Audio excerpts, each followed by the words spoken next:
তারেক রহমানের সাথে আলোচনায় আগ্রহী জয় ব্রিটিশ সংবাদ মাধ্যমকে জানালেন হাসিনা পুত্র। বিএনপি সরকারের সাথে কাজ করতে প্রস্তুত আওয়ামী লীগ। শেখ হাসিনার দেশে ফেরা নিয়ে অবস্থান জানালেন জয়, বললেন সিদ্ধান্ত নেবেন খোদ আওয়ামী লীগ সভাপতি, রাজনীতি থেকে অবসরের চিন্তা। এবার ছায়া মন্ত্রিসভা গঠনের পথে জামায়াত এনসিপি, নজরদারি করা হবে বিএনপি সরকারের কার্যক্রম। ফেসবুকে আসিফ শিশির মনিরের পোস্ট। নির্বাচনে ইসলামী আন্দোলনের ভরাডুবি, 253 আসনের মধ্যে মাত্র একটিতে জয়। সফলতা পাননি চরমোনাই পীরের 3 ভাইও। নতুন সরকারের শপথ অনুষ্ঠানে মোদি শাহবাজ সহ আসতে পারেন 13 দেশের সরকার প্রধান, আমন্ত্রণের তালিকায় আছেন সৌদি যুবরাজও। ত্রয়োদশ জাতীয় সংসদ নির্বাচন শেষে গঠন হতে যাচ্ছে নতুন সরকার। টানা 20 বছর পর ক্ষমতায় যাচ্ছে বিএনপি। জুলাই অভ্যুত্থান পরবর্তী প্রথম প্রধানমন্ত্রী হচ্ছেন বিএনপির চেয়ারম্যান তারেক রহমান। এদিকে 1.5 বছরেরও বেশি সময় ধরে কোণঠাসা আওয়ামী লীগ, এখনই স্থগিত রয়েছে দলের কার্যক্রম। এমন প্রেক্ষাপটে নির্বাচনের পরই গণমাধ্যমের মুখোমুখি হয়েছেন শেখ হাসিনার ছেলে সজীব ওয়াজেদ জয়। নির্বাচনকে স্বীকৃতি না দিলেও আগ্রহ প্রকাশ করেছেন সার্বিক বিষয় নিয়ে আলোচনায় বসার। গেল বৃহস্পতিবার বাংলাদেশে যখন ত্রয়োদশ জাতীয় সংসদ নির্বাচন চলছিল, সে সময় ভিডিও কনফারেন্সের মাধ্যমে যুক্তরাষ্ট্রে অবস্থানরত জয়ের সাক্ষাৎকার নেন ব্রিটিশ সংবাদ মাধ্যম আইটিভির সাংবাদিক মাহাতির পাশা। বাংলাদেশ সময় শনিবার ভোরে সাক্ষাৎকারটি সম্প্রচার করে আইটিভি। জয় বলেছেন তিনি সবসময়ই উন্মুক্ত। তিনি আলোচনায় বিশ্বাস করেন দেশের সবচেয়ে বড় দল এবং সব প্রগতিশীল দলকে নির্বাচন থেকে বাইরে রাখা হয়েছে। মূলত এমনভাবে সাজানো একটি নির্বাচন হয়েছে যাতে এই নির্বাচনে সবচেয়ে বড় ইসলামপন্থী দল জামায়াত ইসলামী তাদের জনসমর্থনের তুলনায় অনেক বেশি প্রভাব সংসদে পেয়েছে। এটি টেকসই হবে না বলেও মন্তব্য করেন তিনি। আওয়ামী লীগের শাসনামলে জামায়াত ইসলামকে নিষিদ্ধ করা নিয়ে মাহাতির পাশা প্রশ্ন করলে জয় দাবি করেন, আওয়ামী লীগ সরকার জামায়াতকে নিষিদ্ধ করেনি, তারা নির্বাচনে অংশ নিতে পারেনি আদালতের রায়ের কারণে। জামায়াত তাদের গঠনতন্ত্র সংশোধন করলে আবার নির্বাচনে অংশ নিতে পারত।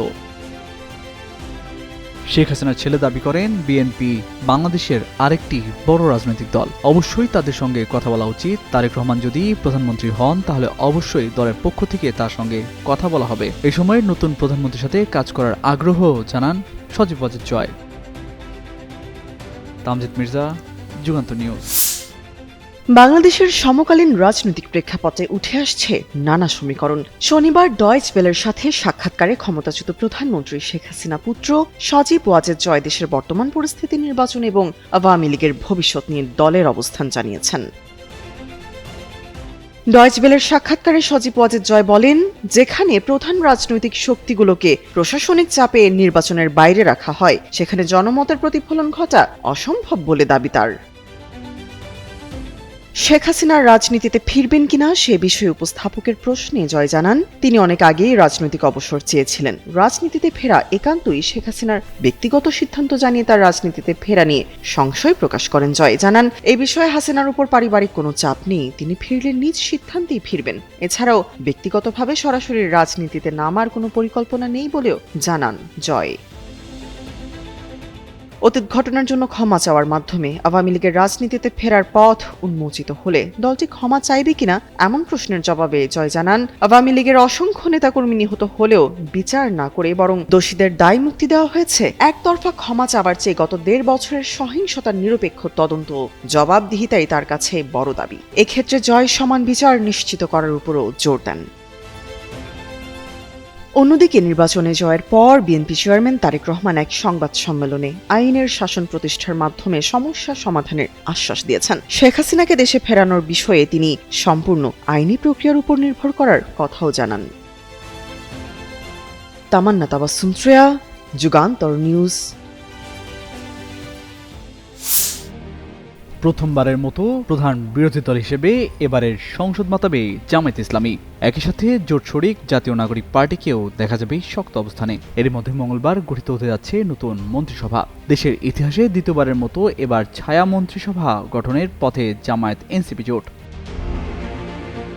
সম্প্রতি ছায়া মন্ত্রিসভা গঠনের ঘোষণা দিয়েছে বাংলাদেশ জামায়াত ইসলামী ও জাতীয় নাগরিক পার্টি। দুটি দলের শীর্ষ দুই নেতা সামাজিক যোগাযোগ মাধ্যমে পোস্ট দিয়ে একথা জানিয়েছেন। ত্রয়োদশ জাতীয় সংসদ নির্বাচনে সুনামগঞ্জ 2 আসনে জামায়াতের প্রার্থী ও সুপ্রিম কোর্টের জ্যেষ্ঠ আইনজীবী মোহাম্মদ শিশির মনির গতকাল শনিবার রাতে ফেসবুকে নিজের ভেরিফাইড অ্যাকাউন্টে দেওয়া এক পোস্টে ছায়া মন্ত্রিসভা গঠনের কথা বলেন। রোববার 10:16 দেওয়া এক পোস্টে জাতীয় নাগরিক পার্টির মুখপাত্র আসিফ মাহমুদ সজীব ভুঁইয়া ছায়া মন্ত্রিসভা গঠনের প্রস্তুতির কথা জানান। এক পোস্টে তিনি লিখেন, ছায়া মন্ত্রিসভা গঠনের প্রস্তুতি নিচ্ছে এনসিপি। স্বচ্ছতা ও জবাবদিহিতা নিশ্চিত এবং সার্বিক কার্যক্রমে ওয়াচডগ হিসেবে কাজ করবে ছায়া মন্ত্রিসভা। সংসদীয় গণতন্ত্রে ছায়া মন্ত্রিসভা হল বিরোধী দলের গঠিত একটি বিকল্প কাঠামো যা ক্ষমতাসীন সরকারের সমান্তরালে কাজ করে। এই মন্ত্রিসভার কাজ হল সরকারের কার্যক্রম পর্যবেক্ষণ, ভুল ত্রুটি ধরিয়ে দেওয়া এবং বিকল্প নীতি প্রস্তাব করা। এছাড়া এটি সরকারকে নিয়মিত জবাবদিহির মধ্যে রাখে। এ ধরনের মন্ত্রিসভা সাধারণত যুক্তরাজ্য, কানাডা, অস্ট্রেলিয়া ও নিউজিল্যান্ডে দেখা যায়। বাংলাদেশের ইতিহাসে সবশেষ 2009 সালে ছায়া মন্ত্রিসভা গঠন করে বিএনপি। সে সময় ছায়া প্রধানমন্ত্রী হিসেবে কাজ করেন বিএনপির তৎকালীন চেয়ারপারসন খালেদা জিয়া। এছাড়া ছায়া পররাষ্ট্রমন্ত্রী হিসেবে ছিলেন মওদুদ আহমেদ, ছায়া অর্থমন্ত্রী মির্জা আব্বাস, ছায়া স্বরাষ্ট্রমন্ত্রী MK আনোয়ার, ছায়া বাণিজ্য মন্ত্রী ছিলেন আমির খসরু মাহমুদ চৌধুরী। এবারও মন্ত্রণালয়ের ওপর নির্ভর করে দলের সংসদ সদস্যদের নিয়োজিত করতে পারেন জামায়াত এনসিপি। তামজিদ মির্জা, যুগান্তর নিউজ। ত্রয়োদশ জাতীয় সংসদ নির্বাচনের প্রচারণায় সরব থাকলেও ভোটের ফলাফলে সাফল্য দেখতে পায়নি ইসলামী আন্দোলন বাংলাদেশ। 253 আসনে প্রার্থী দিলেও চরমোনাই পীরের দল জিতেছে মাত্র একটিতে। এমনকি কোনো আসনেই তেমন প্রতিদ্বন্দ্বিতাও গড়ে তুলতে পারেনি দলটি। চরমোনাই পীর ও দলের আমির সৈয়দ রেজাউল করিমের 3 ভাই এবার নির্বাচনে প্রতিদ্বন্দ্বিতা করলেও জিততে পারেননি একজনও। চরমোনাই পীরের ভাই দলের জ্যেষ্ঠ নায়েবে আমির সৈয়দ ফয়জুল করিম বরিশাল 5 আসনে দ্বিতীয় হলেও বরিশাল 6 আসনে হয়েছেন তৃতীয়। বরিশাল 5 আসনে ফয়জুল করিম পেয়েছেন 93,528 ভোট, আর এ আসনে জয়ী বিএনপি প্রার্থী মুজিবুর রহমান সরোয়ারের চেয়ে 37,903 ভোট কম পেয়েছেন তিনি। এদিকে বরিশাল 4 আসনে প্রার্থী ছিলেন ইসলামী আন্দোলন বাংলাদেশের সহকারী মহাসচিব এবং চরমোনাই পীরের আরেক ভাই সৈয়দ ইসহাক মুহাম্মদ আবুল খায়ের। প্রাপ্ত ফল অনুযায়ী সৈয়দ ইসহাক পেয়েছেন 36,753 ভোট। একই আসনে বিএনপির প্রার্থী রাজীব আহসান 1,28,322 ভোট পেয়ে জয়ী হয়েছেন। অন্যদিকে ঢাকা 4 আসনে প্রার্থী ছিলেন চরমোনাই পীরের আরেক ভাই মাওলানা সৈয়দ মোসাদ্দেক বিল্লাহ। এই আসনে জামায়াতে ইসলামীর প্রার্থী সৈয়দ জয়নুল আবেদিন 77,367 ভোট পেয়ে জয়ী হয়েছেন, আর হাতপাখা প্রতীকে মোসাদ্দেক বিল্লাহ পেয়েছেন 6,518 ভোট। এতে জামানত রক্ষা হয়নি মোসাদ্দেকের। বরগুনা 1 আসনে একমাত্র জয় পেয়েছে দলটি। এ আসনে ইসলামী আন্দোলনের প্রার্থী মাওলানা উলিউল্লাহ পেয়েছেন 1,38,512 ভোট। ধানের শীষের নজরুল ইসলাম মোল্লাকে 4,175 ভোটে হারিয়েছেন তিনি।